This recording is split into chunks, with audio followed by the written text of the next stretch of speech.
ഞാൻ ഒരു ഉണക്കമുന്തിരി ഉണങ്ങിയ മാങ്ങയും വെച്ചൊരു അച്ചാറിടുവാണ്. അതിന് വേണ്ട സാധനങ്ങൾ ഉണങ്ങിയ മാങ്ങ, മുന്തിരി, കറിവേപ്പില, ഇഞ്ചി, വെളുത്തുള്ളി, പിന്നെ അതിനാവശ്യമായ മുളക് പൊടി, മഞ്ഞൾപ്പൊടി, കായപ്പൊടി, ഉലുവാപ്പൊടി, വിനാഗിരി. അടുപ്പ് വെച്ചിട്ട് എണ്ണ ഒഴിക്കുക. നല്ലെണ്ണ ഒഴിച്ച് ചൂടായി കഴിയുമ്പോൾ നമ്മൾ കടുക് പൊട്ടിയതിന് ശേഷം നമ്മൾ ഇഞ്ചി ഇടുവാണ്.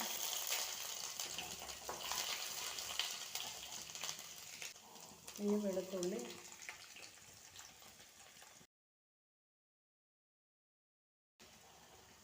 കറിവേപ്പില,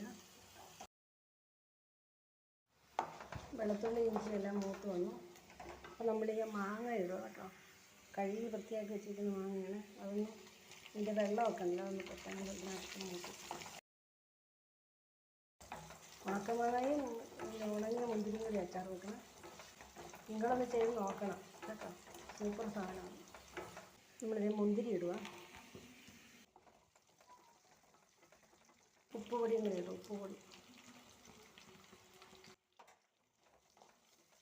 പച്ചമുളക് ഞാൻ ഇടുന്നില്ല കേട്ടോ, പച്ചമുളക് ഇട്ട് അച്ചാർ കിട്ടും. പിന്നെ എടുത്ത് വെച്ച ഉലുവ, കായം, ഉലുവപ്പൊടി, കായപ്പൊടി, മുളക് പൊടി മൂന്നും കൂടെ ഇടുക. തീ കുറച്ചിടണേ, ഈ പൊടി കരിഞ്ഞു പോകും.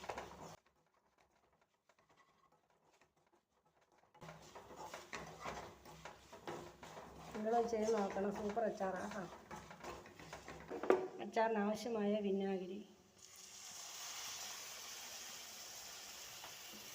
ഈ വിനാഗിരിയാണ് ഉണ്ടാകുന്നത്.